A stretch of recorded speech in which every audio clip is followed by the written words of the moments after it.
create some leverage and trying to say that the leverage he was creating was real. And that's really the only thing that he can do to push the Packers in any direction, because they have complete control over his contract, and they have complete control of his contract, not just this year, but next year as well.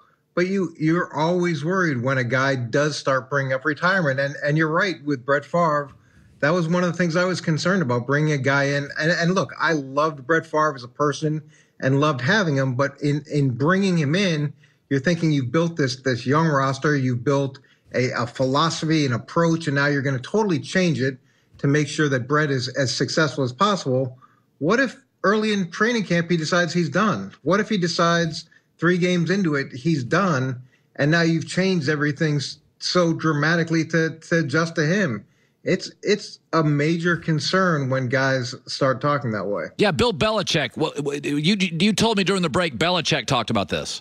Well, it's actually Bill Parcells. His saying was, if a guy is starting to talk about retirement, he already has mentally, and I think that's a really valid point. There's guys who'll say, next year I'm going to retire, or this is my final season, and you sit there as a coach or a GM or owner, and you wonder, okay, are we really going to get the best out of this guy, or in his mind, is he just going to try to cruise through until he's golfing every day? Yeah. And look, it's true in business too. You're always worried about that. Oh, absolutely. So Mac Jones' debut. So I said this last week.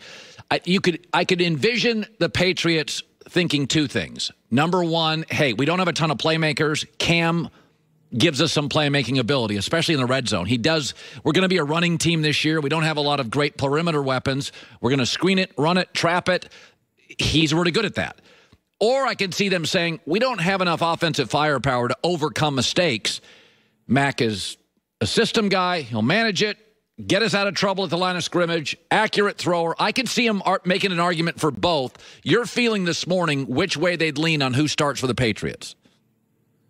Well, I do think the feeling that they have for Cam in the locker room is real. I think the feeling that Bill has in the locker room for Cam is real. Now, that being said, you should see a significant jump from Cam. He has a year in the system. Now he's got a training camp.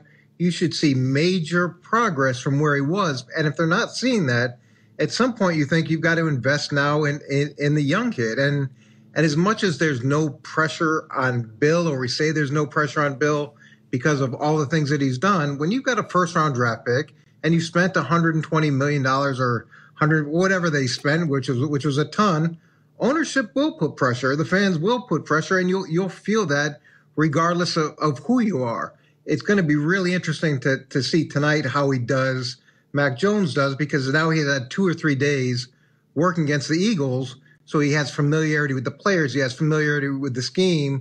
You should see some progress there as well, because that first game, nobody's game planning, and you really don't know any of those guys. All right, I'll give you the team, the quarterback battle. Tell me where you lean. Bears, Dalton, or Justin Fields? Which way do you lean? I lean 100% towards Justin Fields. And look, Andy Dalton had a tremendous opportunity last year to show that he could be a starter again, and he didn't get much out of it. And when you look at his track record, the last 5 years, he hasn't had a winning season. And as much as they paid him, they gave him $10 million. Yeah, that's fine. But now you've got a potentially electric young player. You're going to want to get to him as soon as you can. And this is a different type of pressure than what Bill Belichick's feeling, because this administration is on the cusp of being moved on from. Yeah. So they're going to have to make decisions a lot quicker than Bill would. Okay, San Francisco, Trey Lance, Garoppolo, where do you lean? It's Garoppolo to start. Trey Lance is going to play. He's going to play every single game, and I think that's smart. I think it's smart because you have 2 totally different styles of quarterback. It eats up practice time for your opponent, and you can go and do dramatically different things offensively and give the young player a real experience, game experience. And this, again, is going to be a short leash situation where if Trey Lance goes in, he plays well and is pressing. The second Garoppolo stumbles even a little bit, they're going to make that move as well. All right. So New England, Philadelphia. By the way, there was a story earlier. Joy and I talked about this, that they would not announce Jalen Hurts was the starter. I mean, I think there's a handful of teams in the league. Jets, Zach Wilson. Jags, Trevor Lawrence. Dolphins, Tua. Eagles, Jalen Hurts. Just, it's their team. I don't want anybody else getting snaps in practice. Are you surprised the Eagles haven't said, okay, kid, we're giving you 16 games. It's your team? No, I'm not surprised that they're taking that approach. You're trying to get to know your team as a new head coach. You're trying to get to know the players.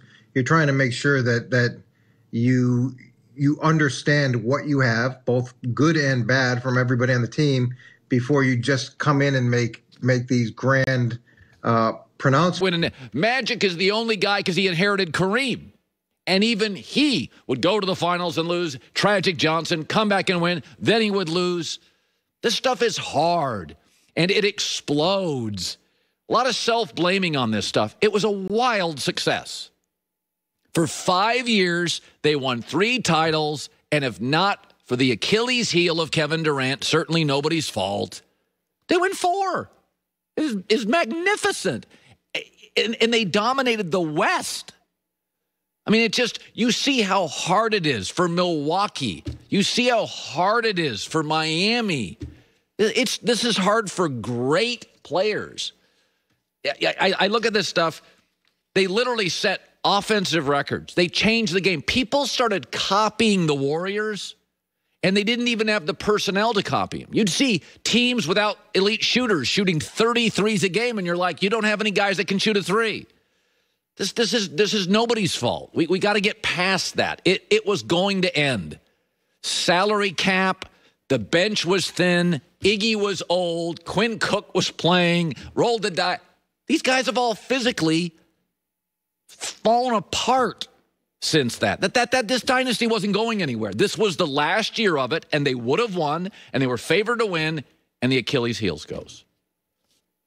Appreciate it. Michael Jordan, twice after the 3rd straight, had to shut it down for a variety of reasons. You can pick your reasons. Just shut it down. The fact that for 5 years, we got the greatest offensive team in the history of basketball, win for everybody. One Achilles heel. It would have been in the argument for the greatest 3-year team in the history of the league. It was bound to end. All right, little football topic. My wife used to work in HR. It's called human resources. So she interviewed people for a living. And she hired a lot of people for in the restaurant culinary chain business.